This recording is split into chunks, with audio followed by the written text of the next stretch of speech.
apapun bentuk amal soleh kita, kalau orientasinya masih seperti itu, demi pencitraan, demi meraih ambisi pribadi untuk kepentingan dunia ini, maka sia-sia. Dalam hadis sahih riwayat An-Nasa'i, Nabi mengingatkan, innallaha la yaqbalu minal amali illa ma kana lahu khalisan wabtughiya bi wajhu. Allah tidak akan menerima suatu amal yang tidak dilandasi keikhlasan dan yang tidak karena ridha Allah. Ini peringatan untuk kita.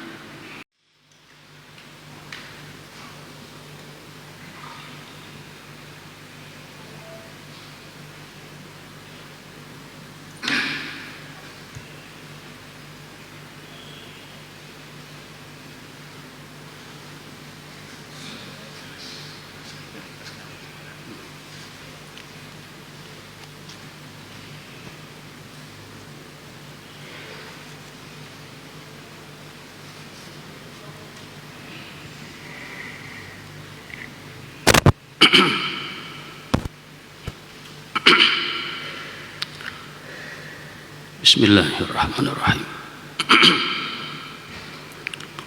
Assalamualaikum warahmatullahi wabarakatuh.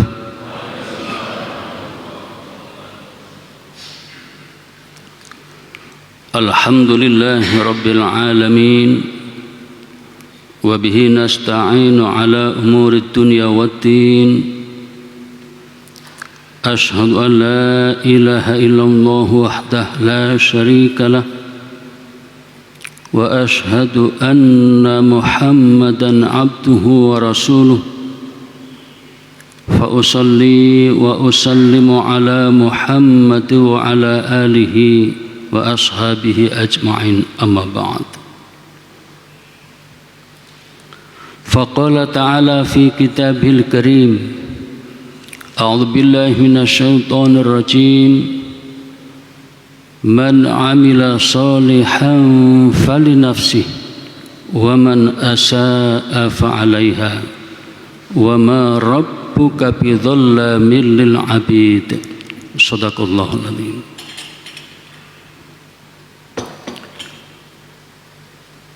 Bapak Ibu,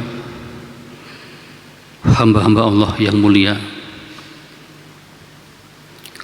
kita bersyukur pagi ini bisa datang ke masjid untuk bersama-sama melaksanakan sholat subuh berjamaah. Kemudian kita lanjutkan dengan kajian pada subuh. Para jamaah, menurut kalender, insya Allah 9 hari lagi kita akan memasuki bulan suci Ramadan 1442 Hijriah. Sebentar lagi para jamaah.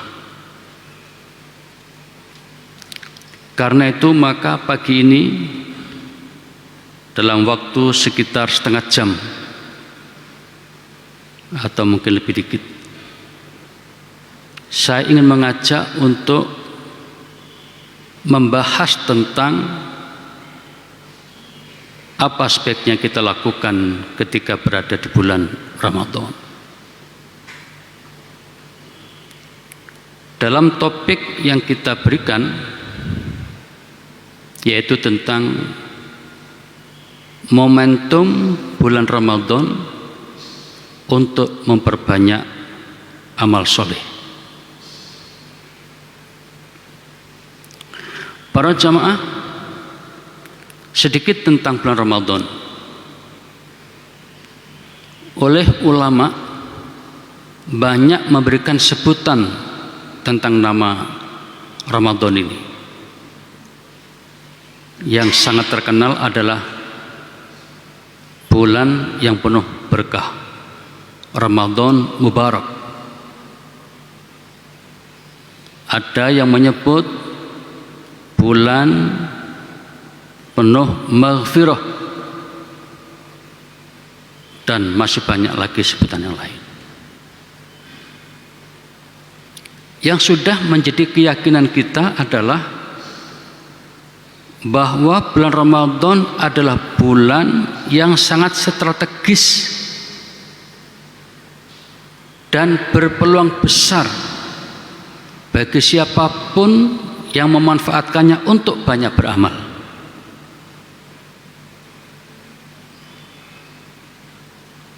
Di antaranya adalah karena ada satu hari dalam satu bulan itu yang disebut dengan Lailatul Qadar, yang punya nilai satu malam itu lebih baik ketimbang 1000 bulan, atau kalau dihitung dengan tahun sekitar 83 tahun.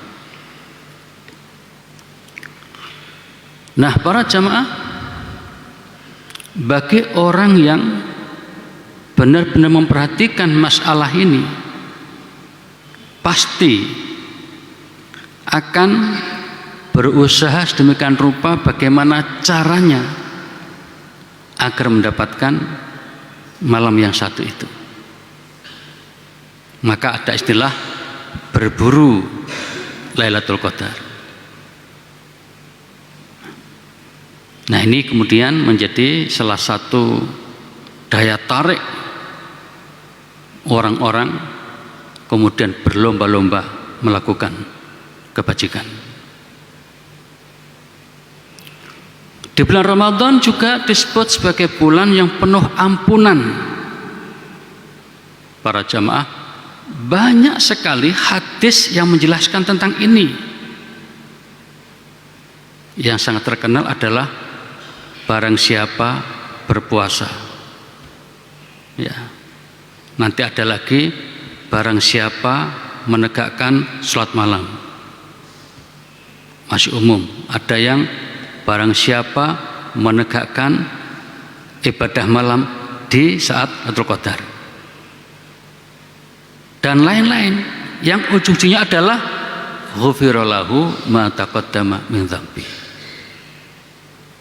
Jadi sepertinya bagi orang yang memperhatikan lebih khusus, kesan yang sangat kuat adalah dalam bahasa bisnis itu obral ampunan pada saat Ramadan itu. Man shoma ramadhana imanan wa ihtisaban ghufira lahu ma taqaddama min dzambi. Man qama ramadhana imanan, ada lagi man qama lailatul qadri iman wa ihtisaban. Nah, gitu, banyak sekali. Jadi puasanya, beribadahnya, dan lain-lain, ya, hadiah besarnya adalah ghufira lahu ma taqaddama min dzambi. Ini artinya para jamaah, kita diberikan kesempatan untuk bersih-bersih diri, bersih-bersih diri dari dosa, maksiat, dan segala perilaku buruk yang pernah kita lakukan. Nah, dibiurke, ya, dicelupkan ke dalam sebuah wahana di Ramadan itu agar kita menjadi bersih. Nah, para jamaah, dengan adanya keistimewaan seperti itu, ada peluang dapat rahmat banyak, ada peluang dapat barokah banyak, ada peluang dapat ampunan banyak. Apa yang kita lakukan? Secara garis besar adalah memperbanyak amal soleh. Secara garis besar adalah memperbanyak amal soleh. Nah, para jamaah, mengapa kita perlu memperbanyak amal soleh? Ada sebuah hadis riwayat Ahmad. Ini menarik hadis ini, para jamaah. Di dalam hadis ini Nabi bersabda, "Mayuridillahu bi khairan istakmalahu." Barang siapa yang dikehendaki oleh Allah menjadi baik, tentu kita ingin dikehendaki Allah menjadi baik. Mayuritillahu bi khairan, siapa yang dikehendaki Allah menjadi baik, bahkan lebih baik, istakmalahu, maka orang itu diberi kesempatan bisa beramal. Ada yang menerjemahkan orang itu akan diperkerjakan. Mungkin tak berhalus, lebih mudah dipahami. Orang itu akan diberi kesempatan untuk bisa beramal. Jadi siapapun yang dikehendaki oleh Allah menjadi baik, menjadi orang baik, menjadi orang yang selamat, menjadi orang yang beruntung, istakmalahu, maka orang itu akan diberi kesempatan untuk bisa beramal. Qalu, pada saat itu para sahabat penasaran apa yang dimaksud dengan Nabi itu. Ya Rasulullah, mastikmaluhu, wahai Rasul, apa yang panjenengan maksudkan dengan kesempatan bisa beramal itu? Qala, Nabi kemudian menjawab, yuwaffiquhu li amalin sholihin qabla mauti. Nabi bersabda, orang itu akan diberikan taufik oleh Allah. Ini masih sulit dipahami. Yang agak mudah, orang itu akan dikondisikan oleh Allah sedemikian rupa untuk dapat beramal soleh menjelang kematiannya. Ini lebih mudah dipahami. Jadi orang yang dikehendaki oleh Allah menjadi baik itu adalah yang mendapatkan taufik, dikondisikan sedemikian rupa oleh Allah, orang itu bisa beramal baik, beramal soleh menjelang kematiannya. Nah, para jamaah, inilah yang kemudian nanti populer dengan istilah husnul khotimah. Menjelang kematiannya sempat beramal soleh. Ini sedikit saya ingin ngomong-ngomong masalah ucapan doa kita ketika mendengar orang meninggal dunia. Sebagian besar itu inna lillahi, mudah-mudahan beliau husnul khotimah, begitu kan ya. Kalau itu doa kepada orang yang sudah meninggal, maka menjadi kurang tepat, karena sudah meninggal. Sedangkan husnul khotimah itu adalah menjelang kematian. Coba renungkan baik-baik. Orang sudah meninggal, mudah-mudahan husnul khotimah. Wah, sudah meninggal kok. Ketika sakit itulah, nah itu sebenarnya. Ketika sehat seperti sekarang ini, atau ketika sudah sakit sebelum meninggal, kita doakan mudah-mudahan dia bisa husnul khatimah, itu baru tepat. Kenapa? Karena yang namanya husnul khatimah adalah akhir kehidupan yang dihiasi dengan amal-amal baik. Itu husnul khatimah. Akhir kehidupan yang baik. Kalau sudah meninggal, ya bukan akhir lagi, pasca sudah. Itu masalah bahasa. Nah, lalu bagaimana doa kita? Meminta ampunkan. Doa-doa yang pernah diajarkan Nabi, misalnya ketika Nabi mendatangi sahabat yang baru meninggal, namanya Abu Salamah, maka beliau begitu berada di dekat jenazahnya itu, lalu beliau mengatakan dalam doanya itu, Allahumma firlahu warfa' darajatahu fil mahdiyin wakhlufhu fi aqibi fil ghabirin waghfir lana walhu ya rabbal alamin, ya, wafsah lahu fi qabrihi wa nawwir lahu fi. Itu ucapan Nabi ketika sahabat sudah meninggal. Kalau belum, ya itu tadi, kita doakan semoga husnul khotimah. Jadi termasuk kita yang sehat-sehat begini ini, doa kita yang sangat bagus adalah semoga kita semua husnul khotimah. Itu masalah penerapan. Nah, jadi para jamaah, husnul khotimah adalah akhir kehidupan menjelang kematiannya itu sempat beramal soleh. Nah, sekarang kembali kepada posisi kita yang sekarang sudah dekat dengan Ramadan. Di bulan Ramadan kita akan diberikan peluang yang sangat besar dengan iming-iming pahala yang begitu banyak, ya.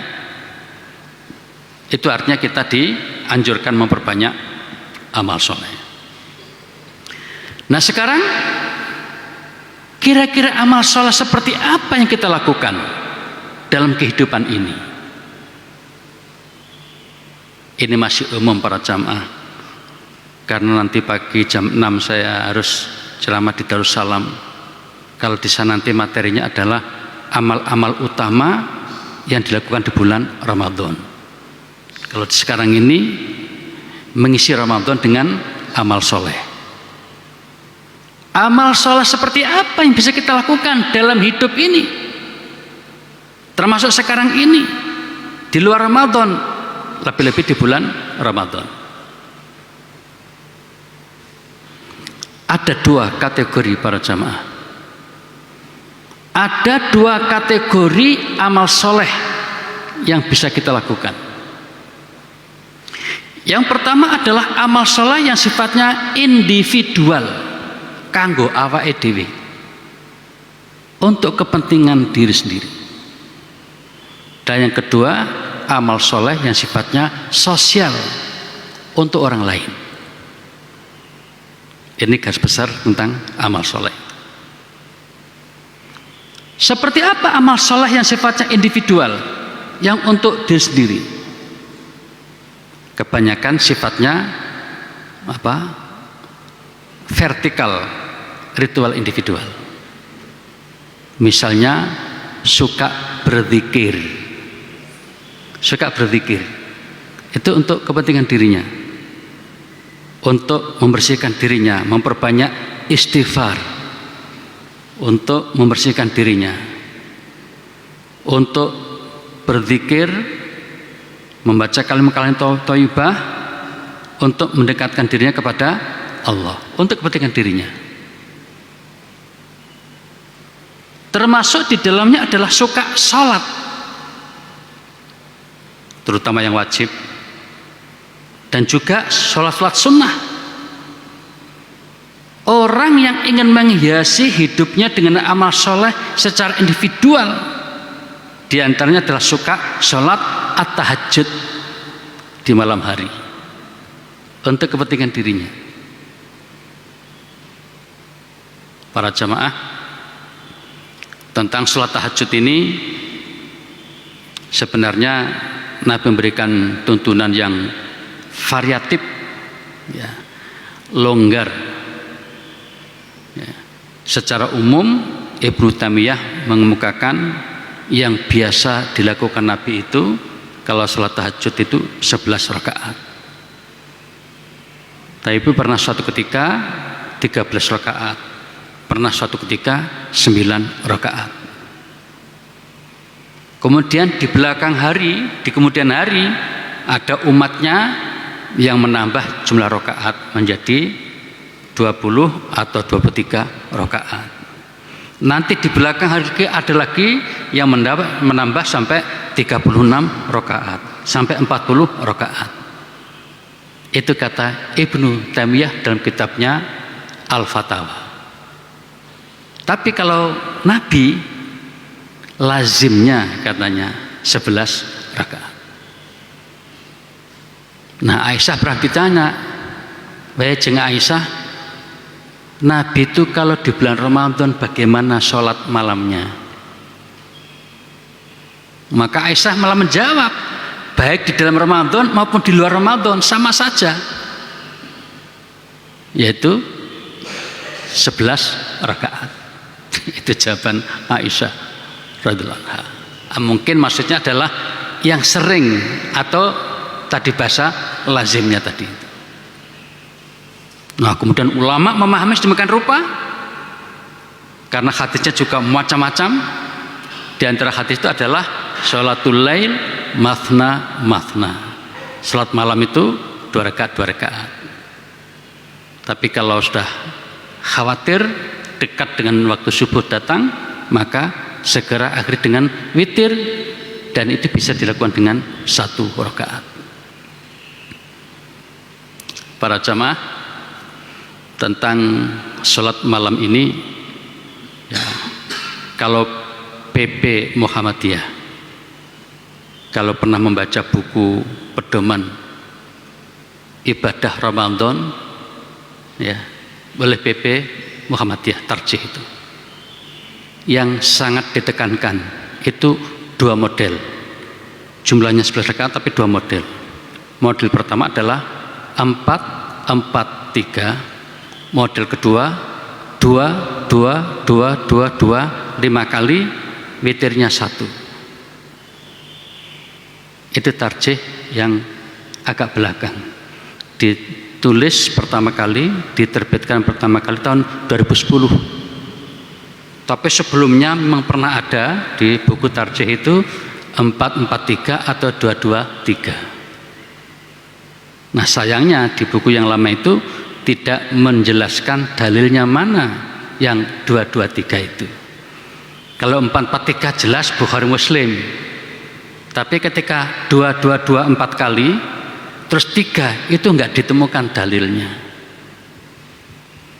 Itu sebabnya kira-kira menurut saya di buku pedoman yang 2010 itu sampai sekarang diterbitkan setiap tahun, buku saku itu mengatakan di antara cara mengerjakan qiyamul lail, qiyam Ramadan adalah dengan 4-4-3 atau 2-2-2-2-2 5 kali 1 witirnya hanya 1, tanpa menyalahkan 2-4 kali 3, tidak menyalahkan.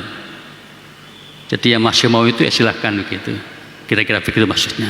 Tapi yang dianjurkan tadi 4-4-3 atau 2-2-2 5 kali, witirnya 1. Jadi masalah fikih itu para jamaah mengalami perkembangan itu biasa. Sebenarnya bukan pendapat baru, pendapat lama yang baru kita ketahui itu yang benar. Saya pribadi ini walaupun doktor ahli agama, tahu itu loh baru sekitar 4 tahun lalu, ketika saya diminta oleh tim Tarjih Jawa Timur membuat makalah tentang sholat malam Rasulullah itu saya baru menemukan. Kalau enggak ya sudah enggak pernah mau mencari. Pokoknya 4-4-3, 2-2-4-3 ya sudah itu saja, enggak pernah mendalami.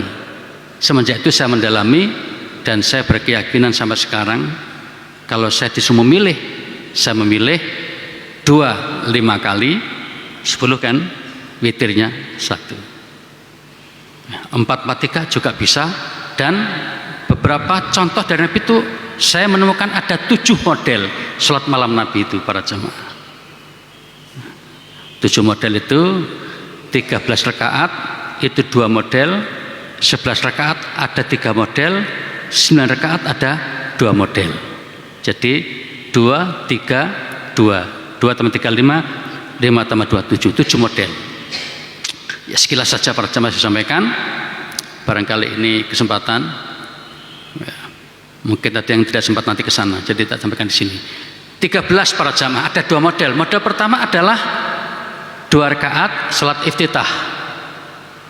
Kemudian 2 5 kali 5 kali berarti 10 tambah 2 tadi berarti 12, witirnya 1. Jadi 2 iftitah ya kan, 2 12, witirnya 1. Itu model pertama. Model kedua, nah ini nanti dicomot menjadi 2 dan 3 itu. Model kedua dari 13 adalah 2 4 kali berarti 8, langsung witirnya 5. salam pada rakaat terakhir, wala yusallim illa fi akhiriha. Ini berat ya, 5 rakaat jadi 1 itu berat. Beratnya apa? Kasihan imamnya itu untuk ingat-ingat ini 5 rakaat kepiro yo, 2 apa 3 atau 4 itu ya. Tapi ya itu salah satu tuntunan dari Rasulullah. Jadi kalau mau witir 5 rakaat sekali salam. Nah paketnya tadi tuh 2 4 kali 8 kan, lalu witir 5, jadi berapa? 13. Itu 2 model, ada hadisnya. Saya punya tulisannya itu. Pernah saya tulis di Matan majalah Jawa Timur itu dan dimuat pada tahun awal 19 kalau nggak salah. Kemudian yang 11 ada 3 model. Tadi saya sebutkan, model pertama yang populer adalah 4-4-3, ya kan, 11. Model kedua tadi 2-2-2-2 5 kali 1, witirnya 1. Jadi ada witir 3, ada witir 1. Kemudian model yang ketiga, nah ini para jamaah mungkin kaget, witir dulu 9 rakaat baru yang genap 2 rakaat. Wow, 5 wes wabot iki malah 9. Nah prakteknya dalam hadis itu disebutkan 9 rakaat witir ini berdiri terus 1, 2, 3, 4 rakaat ke-8 baru ada tasyahud awal, belum salam, berdiri lagi rakaat ke-9 lah, kemudian baru salam pada rakaat yang ke-9. Witir dulu baru yang genap 2 rakaat. Mungkin waktu itu Nabi sangat kecapean, sholatnya sambil duduk para jemaah. Jadi kita ini dibolehkan suatu ketika ikut sholat isya di sini, isya misalnya ya, kecapean, capek sekali, boleh sholat sunnah tahiyatul masjid sambil duduk, atau ba'da isya sambil duduk, boleh saja. Nabi memberi contoh tadi sholat malamnya sambil duduk, mungkin kecapean. Itu model jumlah 11 dengan 3 model. Ada yang 9 rakaat dengan 2 model. Model pertama mirip dengan tadi itu, witirnya 7 rakaat. Itu langsung salamnya sekali. Hanya pada rakaat ke-6 ada tasyahud awal. Nah, kemudian genapnya hanya 2, 7 tambah 2, 9. Kemudian model yang kedua dari 9 rakaat adalah, ini agak sering saya lakukan para jamaah ketika saya merasa waktunya tidak cukup panjang, dengan cara 2, 2, 2, 3 kali. Berapa rakaat? 6, witirnya 3. Jadi 6 tambah 3, 9. Itu yang saya temukan. Ya, mungkin masih ada lagi yang lain. Jadi saya menemukan berapa tadi? 7 model salat Nabi itu dengan jumlah 13, 11, 9. Nah, kalau kita baca ulama fikih, pada suatu saat kita boleh saja sholat 2 rakaat sama 1 witir, berdasarkan hadis umum, bukan praktek Nabi, tapi ucapan Nabi yang mengatakan sholatul lail mathna mathna, sholat malam bisa dikerjakan 2 rakaat dan bisa diakhiri dengan 1 witir. Itu kaidah umumnya seperti itu. Nah para jamaah, itu sekedar contoh sholat malam. Nah sholat malam seperti ini kita diperbolehkan memilih atau berganti-ganti cara, tidak ada masalah. Suatu ketika model 13, suatu ketika 11, suatu ketika 9, silahkan. Suatu ketika 11 dengan cara 4-4-3, suatu ketika dengan cara 2-5 kali 1, silahkan, tidak ada masalah. Karena apa? Semuanya pernah dituntunkan oleh Nabi. Sedangkan kita ini kalau sholat disuruh meniru Nabi, sallu kama ra'aitumuni usolli. Nah para jemaah, kembali, ini masalah sholat, ini termasuk amal sholat yang sifatnya individual. Nah, termasuk di dalam hal ini adalah membaca Al-Quran para jamaah.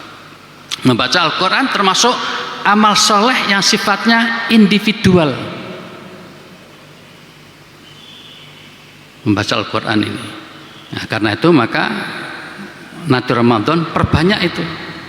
Ada tradisi di negeri ini, di Jawa terutama ya, kalau Ramadan suka tadarus.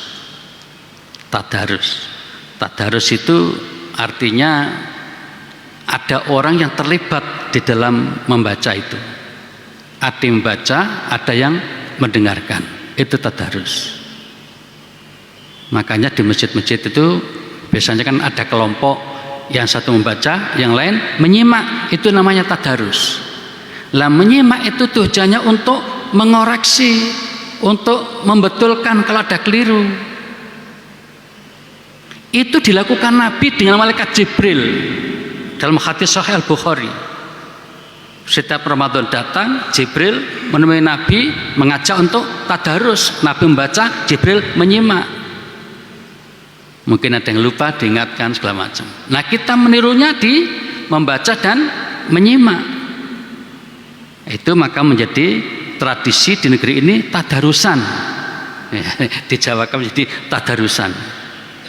Darasa itu aslinya dalam hadis itu. Nah, kemudian para jamaah, selain itu kita dianjurkan memperbanyak membaca Al-Quran yang sifatnya mungkin tidak melibatkan orang, ya tilawah saja, membaca biasa. Lah di sini untuk yang kedua ini kita dianjurkan untuk bisa menghatamkannya.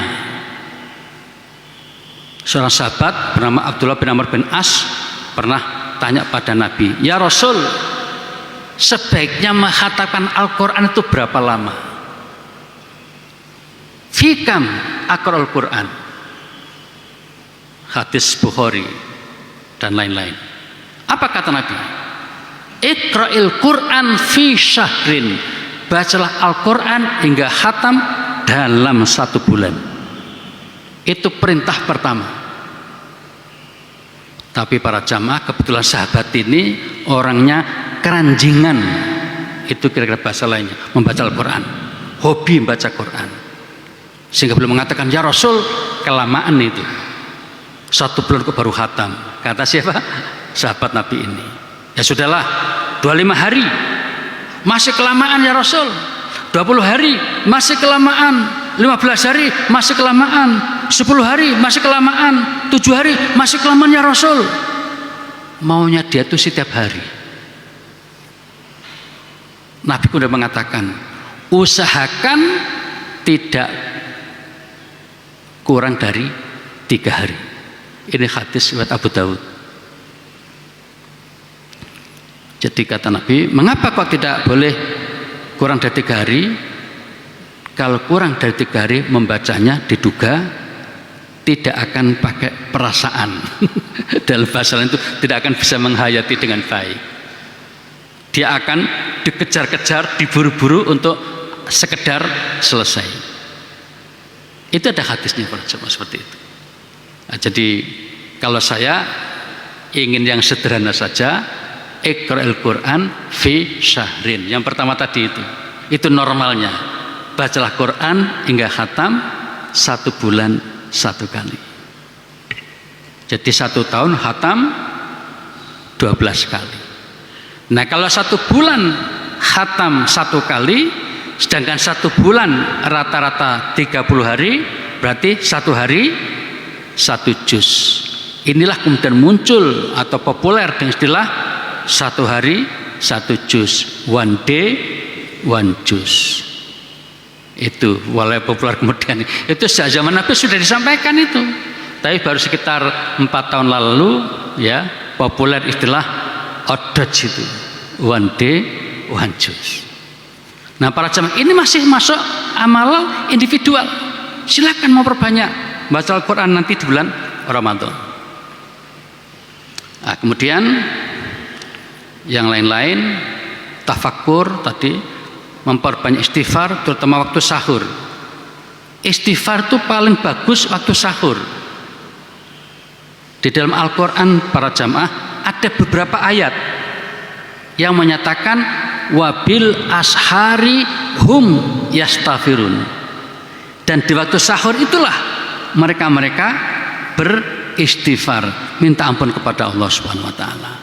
Itu sebabnya nanti kalau waktu sahur jangan hanya dihabiskan untuk makan dan minum, tapi di antara waktu itu sisakan sebagian untuk berzikir, bertafakur, istighfar, baru kemudian makan. Makan itu di bagian akhir waktu sahur. Jadi kalau misalnya waktu sahur itu kira-kira antara jam 2 hingga jam 4, maka gunakanlah waktu sekitar 2 jam untuk ibadah malam, bisa istighfar, bisa membaca Quran dan sebagainya. Yang 1 jam terakhir itu untuk makan minum. Itu masalah manajemen waktu sahur. Jadi waktu sahur adalah waktu yang sangat istimewa juga untuk berdoa para jamaah. Ini masih bagian dari amal soleh yang sifatnya individual. Jadi banyak sekali yang bisa kita lakukan. Kemudian kalau kita bisa membiasakan diri memperbanyak amal soleh yang sifatnya individual ini, lambat laun akan terbentuk pribadi pada diri kita menjadi pribadi yang soleh secara individual. Nah, selanjutnya yaitu soleh secara sosial. Apa itu? Melakukan kebaikan yang tujuannya untuk orang lain.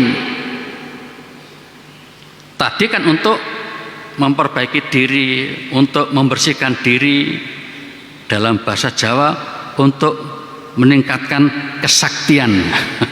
Ini guyon berjamaah. Jadi untuk meningkatkan kesaktian itu termasuk amal sifatnya apa tadi? Individual. Ya, mungkin bahasa yang pasti untuk lebih mendekatkan diri kepada Allah. Kalau orang itu dekat kan menjadi sakti kan. Nah, kemudian yang kedua tadi adalah amal soleh sifatnya sosial untuk orang lain. Apa contohnya? Yang paling mudah adalah bersikap tampil menyenangkan orang. Ketika kita ketemu orang, kita berusaha untuk bisa menampilkan wajah cerah, tersenyum. Orang kan senang itu. Misalnya kita ketemu Pak Bupati senyum, wah, lalu menyapa nama kita, wah, kita akan senang. Itu amal soleh sifatnya sosial, nggak usah bondo. Jadi berusaha kepada orang, senyum, bersikap ramah, menghormati tadi itu adalah amal soleh yang sifatnya sosial. Kemudian berbicara dengan kata-kata yang baik, yang orang itu merasa dihargai, merasa diuwongke, merasa dihormati. Penyampaian kita pada orang tadi itu amal soleh sifatnya sosial untuk orang lain. Orang menjadi respect, menjadi hormat, senang pada kita. Nah, kemudian dikatakan dalam beberapa hadis itu, hadis riwayat Tirmidzi, para jamaah, dikatakan kalau kita ketemu seseorang ingin nyabrang jalan, kebetulan pandangannya kabur atau mungkin bahkan tunanetra, kita kasihan kan, lalu kita dekati dia, kita tuntun, monggo Pak, kula dereke, dituntun, disabrangkan. Perilaku itu adalah amal soleh sifatnya sosial untuk orang lain, untuk orang tadi. Walaupun nanti juga kembali untuk kita, tapi tujuannya untuk menolong orang tadi itu. Nah, lagi di beberapa tempat, apalagi sebuah perumahan sekarang kan banyak blok-blok ini, gang-gang, orang kan bingung. Kadang-kadang sudah pakai apa namanya Google Map, masih tersesat itu. Nah, ketika ada orang nanya, Pak, alamat seperti ini loh Pak, di mana ini posisinya itu? Kan bingung dia mencari. Lalu kita sampaikan, oh iya Pak, gampang Pak, nanti penjenengan lewat sini, kira-kira 2 belokan, nanti sebelah kanan itu tempatnya. Para jamaah, kita bisa bayangkan kalau yang tanya tadi itu kita diberi petunjuk oleh orang tadi, pasti kita akan senang.